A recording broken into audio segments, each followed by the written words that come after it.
Well, thank y'all. Thank you. Look, why don't y'all come up? Why don't y'all come and join us? Seriously, I think this is important. I think especially to show Louisiana and the world how important this is. Because a lot of times we actually fail to explain to the people of this state how important and how impactful some of the things that we try to do here are. Is the press ready? We don't want to miss them. It's very important. It's a very important question. How are y'all good? Thumbs up? All right. Hey, Pipe, how are you? Good. All right. My fellow Louisianans, let me begin with this. I first want to thank the Attorney General for the work that she's been doing. We're going to bring her up in just a second after I make a few comments. But let me begin with this. This issue is not new to me. As Attorney General, lowering prescription drug costs by targeting those who profit rather than produce was a focus of mine, as well as now Attorney General Liz Murrill was, who now runs the Department of Justice. Together, we have been fighting for patients, pharmacists, and physicians, not for headlines, but for people and health. As your governor, I have vowed to continue this fight. I was introduced to PBMs as a newly minted congressman back in 2011. After a visit to my doctor for a sinus infection, I filled the prescription at a local pharmacy,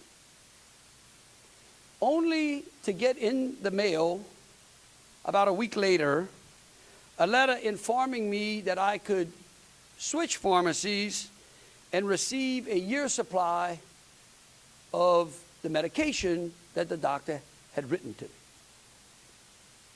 It was insulting, to say the least.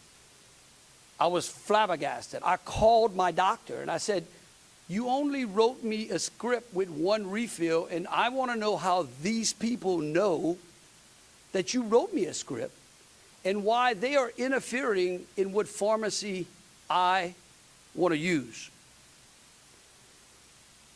But if you read the fine print, you realize that what they tell you is that they're trying to save you money, but they're not interested in saving you money. They're interested in increasing profits by monopolizing the market, preying on our local pharmacies, and trying to increase a magic word called market share. Now, what PBMs are doing is nothing new. Let me explain to you. There was a time in this country under which gasoline prices had gotten out of control because major oil companies had become vertically integrated. They had owned the wells, the production, the pipelines, the refineries, and began to put gasoline stations out, squeezing the mom and pops off of Main Street. In response, Congress intervened by declaring that such vertical integration in the gasoline marketing business was an unfair trade practice, and that no entity should have the power to control both ends of the supply chain. Since that time, I think the gasoline market serves us well. In fact, if you go around, you can compete to where you want to fill your tank up. In fact, there can be two prices on both corners, on opposite corners on the street. But if you fast forward to what's happening today and look at what PBMs are doing, they manage your prescription drug plan. They own the mail order pharmacy. They actually decide what your doctor prescribes to you. I did not know that these folks have a license to practice medicine. And then they force you to use the pharmacy they secretly own, leaving your neighborhood pharmacist to wither on the vine.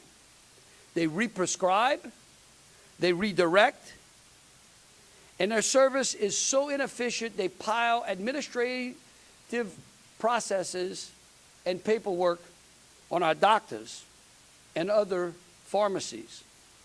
And all of this to direct and control the market share on drugs. And I've yet to have anyone show me how these PBMs have lowered prescription drugs. This is an abusive model. It's just as abusive as the one I spoke about earlier. Although this time it's not gasoline, it's your medicine.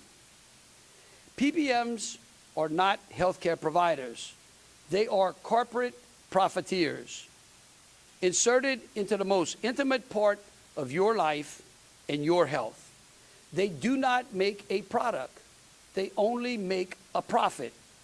They claim to exist to lower the prices of prescription drugs, yet as I said earlier, the price only increases. They are not negotiating to lower your costs. They are negotiating to increase their profits quarter after quarter, so their stock goes up. They use spread pricing to charge your health plan one amount and reimburse these pharmacists pennies on the dollar. They data mine your confidential health data and use it to market and steer you to their own pharmacies. They override doctors, block drugs, deny care, and delay treatment, all while pretending they're doing it to manage your benefits. What's worse is that when those like myself and General Murrill and Governor Huckabee, who are brave enough to call them out, they unleash every sort of vile lobbying effort known to man.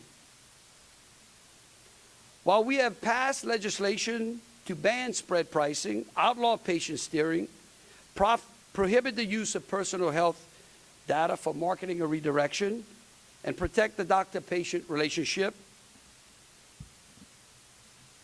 we've made it unmistakably clear that the prescription pad belongs to our doctors, not to PBMs, and certainly not in their boardroom. Which brings us to why we are here today. I believe, like Governor Huckabee did, and others, that we need to prohibit PBMs from owning and operating pharmacies.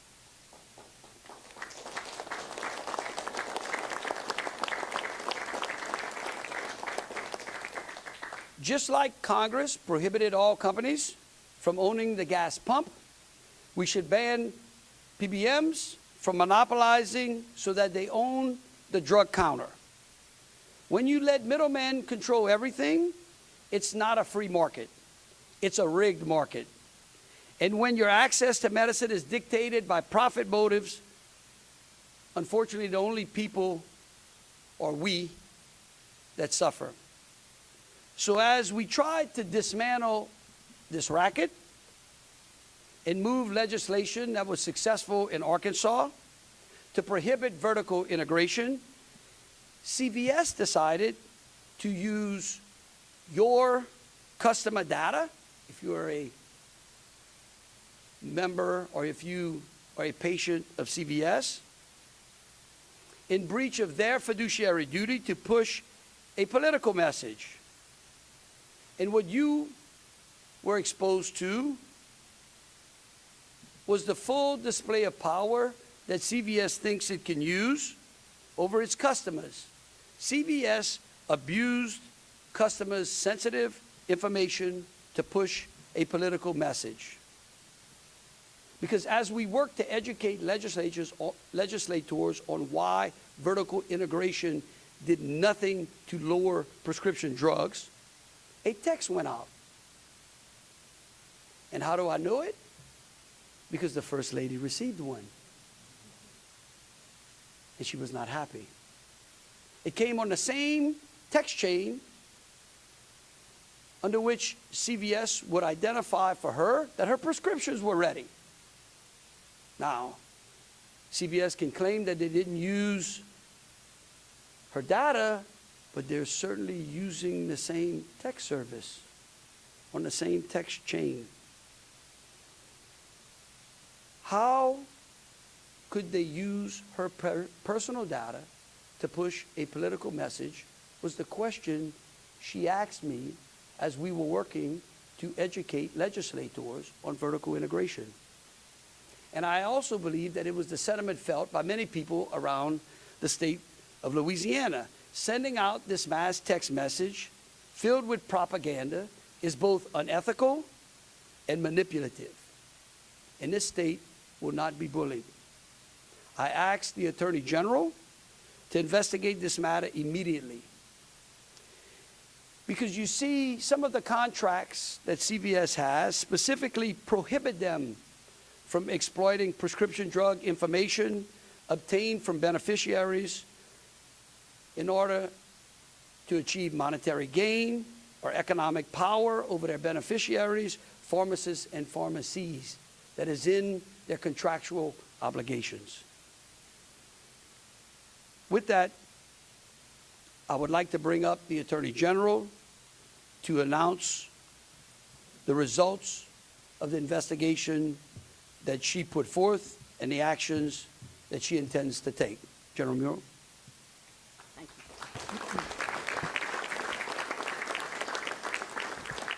you. Thank you, Governor Landry. I'm Attorney General Liz Murrill. On June 12th, my office sent a cease and desist letter out to CVS after thousands of Louisianans received a text message about a bill that was moving through the legislature. Today, I'm announcing that 3 new lawsuits are being filed against CVS Healthcare Corporation, Caremark PCS Health LLC, and all of their affiliated entities. Those lawsuits predominantly relate to violations of the Unfair Trade Practices Act. One of them specifically covers the vertical integration issue that Governor Landry discussed. It's my belief that CVS did use customer information for the reason that we, including me, received text messages from CVS on the same text chain that we receive prescription information, flu shot information, and other information related to your health care. They used our information to lobby for their own corporate interests and to scare people into lobbying on their behalf. At least 1 or 2 of those text messages that I saw that came directly to me threatened seniors, veterans, and people with serious health care conditions and said that you might not be able to get your medication, or if you do, you may have to pay more. All of those things were deceptive, in my opinion, and certainly misleading. PBMs are not managing the cost of drugs. They are driving the price up. And we've had a lot of discussion about some of the reasons why, and if you want to look at the lawsuits, they will be available on my website or through my press office. They detail in great length all of the ways that these manipulative tactics are used to drive our prices up and to drive the independent pharmacists out of business. So one of the lawsuits relates to the text messages. One of the lawsuits relates to vertical integration and violations of our antitrust laws and the Unfair Trade Practices Act. And one of the lawsuits relates to the violations of state law and the Unfair Trade Practices Act related to the way that they have tried to run independent pharmacists out of the market. Since 2022, we've had over 100 independent pharmacies close. Those numbers continue to rise because of the tactics that are used to drive them out of business. CVS has, in my opinion, and as we've outlined in the lawsuit, deliberately avoided compliance with Title II restrictions, Title 22 restrictions in the insurance code that prohibit them from undercutting the prices that they have to pay when they acquire a drug. There's a new bill that's recently been signed by the governor that will also further those restrictions, will further create transparency in their practices and reinforce the restrictions that already exist against effective rate pricing and other clawbacks and ways that the independent pharmacists are undercut. That's HB 264, which I believe has been or is about to be signed. Mike Eccles, where's Mike? That is Mike's bill, and Mike's been a leader in this area for several years. You know, it's taken some time, I think, to understand how all of these pricing mechanisms work. That's not our fault. It's because all of the contracts have confidential information. Even the pharmacists sometimes can't get the full contract that they're required to sign. That is unfair. It is deceptive, and I believe in Louisiana it's illegal. So we're going to make sure that those kind of practices stop. We are going to enforce Louisiana law that protects our independent pharmacists. If you've ever seen a map of the independent pharmacists around our state and you see what that map looks like without them, that's when you will see healthcare deserts around our state with pharmacy care. It's a shocking map.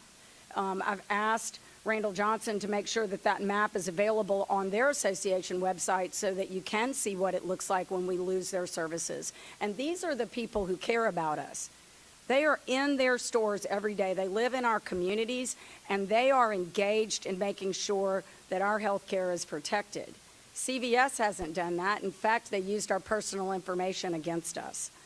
So if you have any questions specifically about the lawsuits, I'm happy to answer those. They will all be available on our website. Before we take questions, I'd like to just say, point out one other thing. You know, here in Louisiana, we're no stranger to natural disasters, right? And we are no strangers to having to evacuate our homes and leave a lot of personal things behind. And sometimes we come back and there's not a lot left.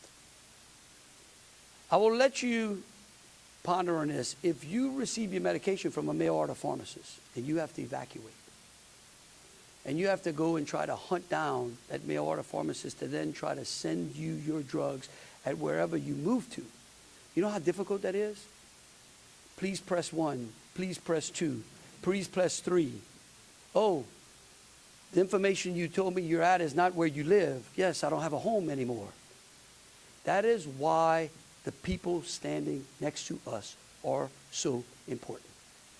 Today is a day that the people of Louisiana say that enough is enough.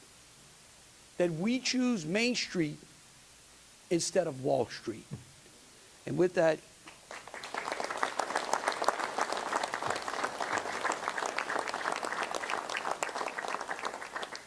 we'll be happy to take any questions. Ms. Pike.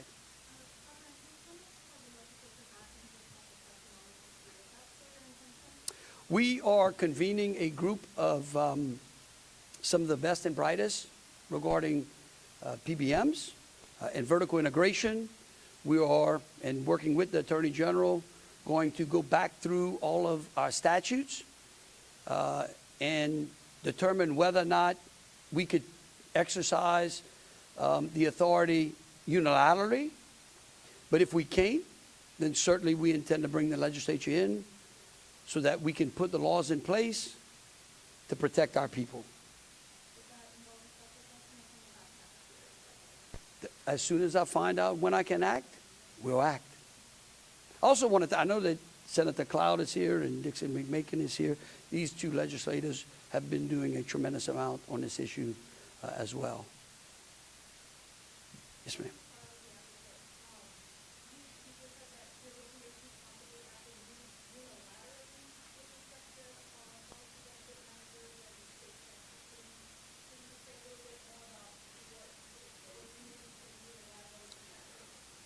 Well, we're trying to determine whether or not we can act from the executive position rather than needing, whether or not the laws that are on the books are actually sufficient to be able to enforce some control over these PBMs, or whether additional laws are necessary. Yes, sir.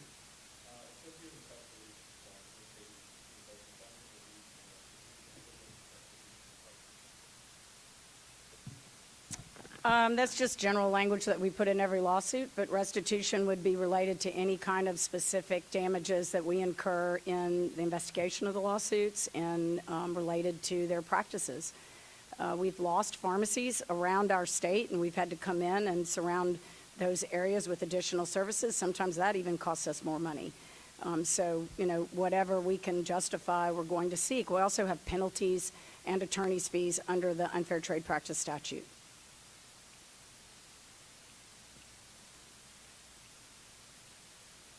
Dion?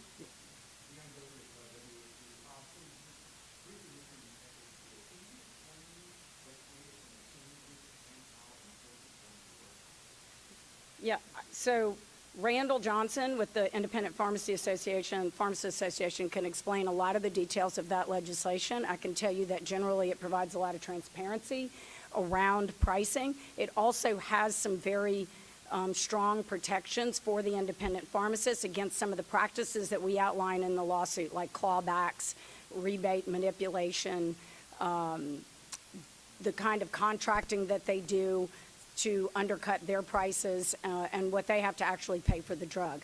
We have a statute now. I mean, we already had a statute that prohibited that. I have some express authority under this particular statute under Title 22 to enforce it under Title 51, which is the Unfair Trade Practices Act. Thank you, General. Governor, thank you very much for being here today and those questions.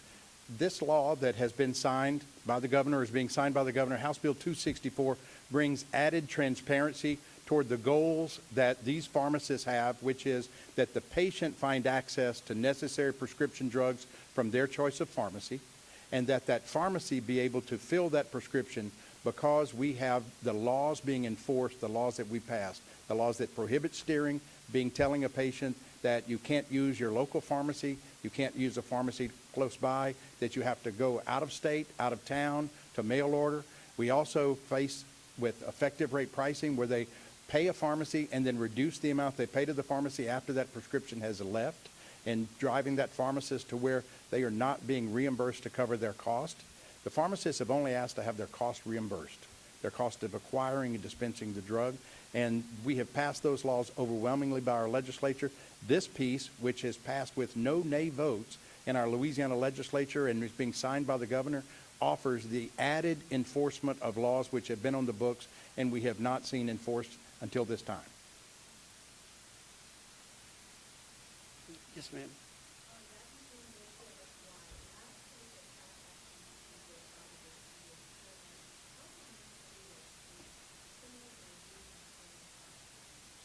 So that lawsuit was filed on behalf of individuals, and our lawsuit is filed on behalf of the state. So my authority under Title 51 is different from that of an individual attorney who's representing individual plaintiffs.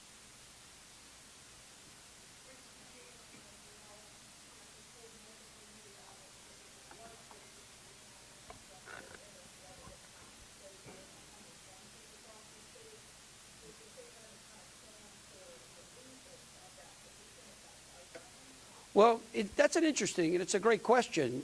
In fact, it was interesting to see the article that the Advocate wrote, where they interviewed a number of people exiting a CVS and asked them if they were concerned whether that CVS closed, and none of them seemed to care.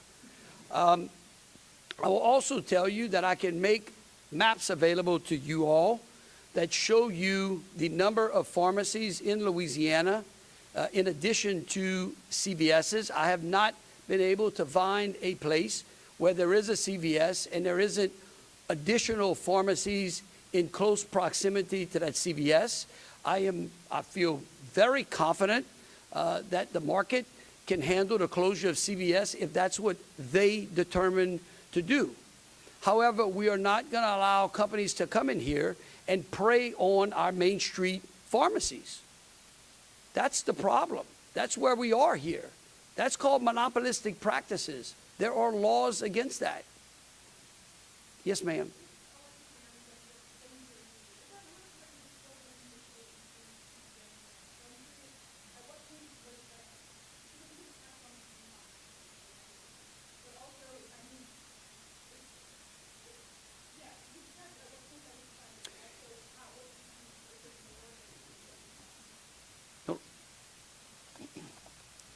So it actually was always a transparency bill around PBM. So from the very beginning in the Insurance Committee, we had PBMs included in this to show some of their unfair trade practices. Now, the bill did grow as it moved to the Senate. It passed unanimously out of the House, went to the Senate, and they added more transparency measures.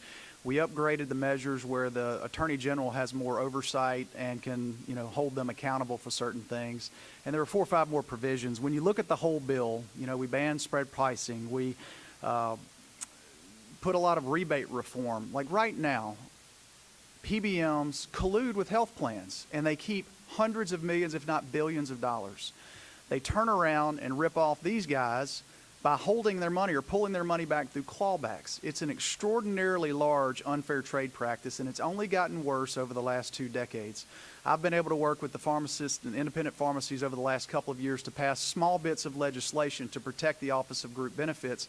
This is a large piece of legislation that over the next 24 to 36 months will broaden the authority of the AG, will broaden the authority of government to see what these unfair trade practices are and these untransparent practices that are happening.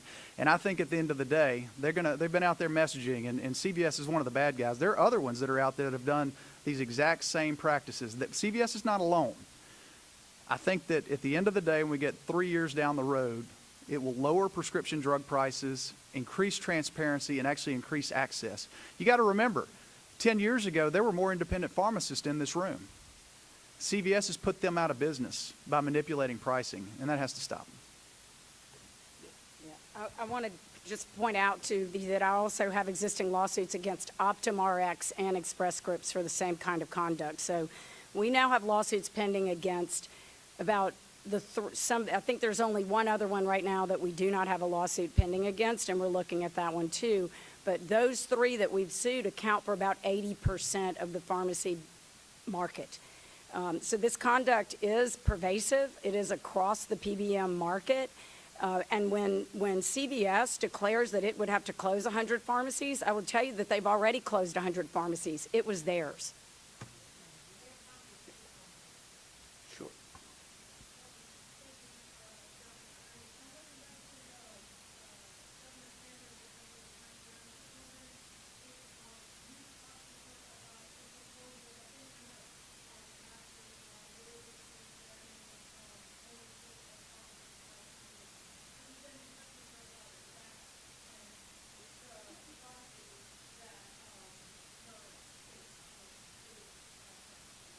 Oh, I spoke to her the day that they passed the bill, and she put the Instagram post out. I was like, wow, this is unbelievable. This is what we need to do here in Louisiana. I called her and congratulated her about it, and what she told me was what to expect if we went after the vertical integration model.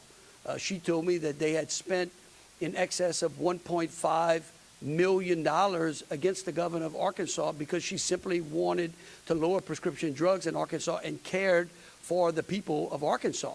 In fact, if I'm not mistaken, it's only the 2nd time that amount of money had been had poured into the state of Arkansas to lobby against a particular initiative. So she had told me to be on the lookout that if we were going to attack or dismantle the vertical integration model, to be prepared for that type of lobbying.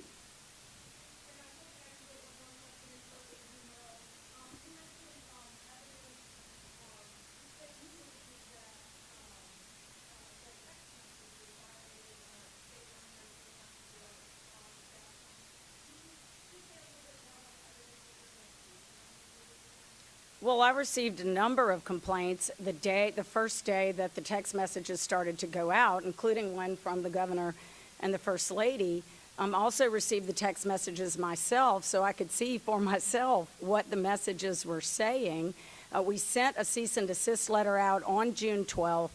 CVS responded to that fairly quickly, reached out and indicated that they claimed that they did not use customer information for those text messages. But I received them on the same text chain as the messages that I receive about my prescriptions.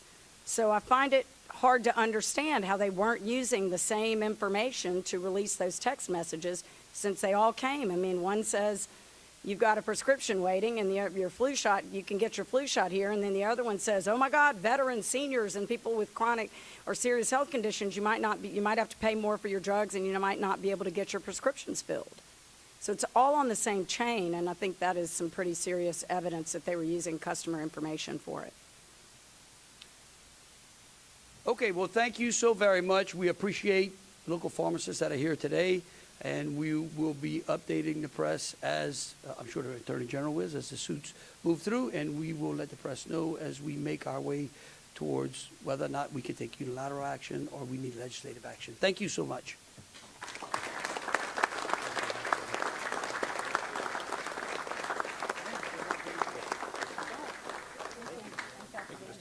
Thank you.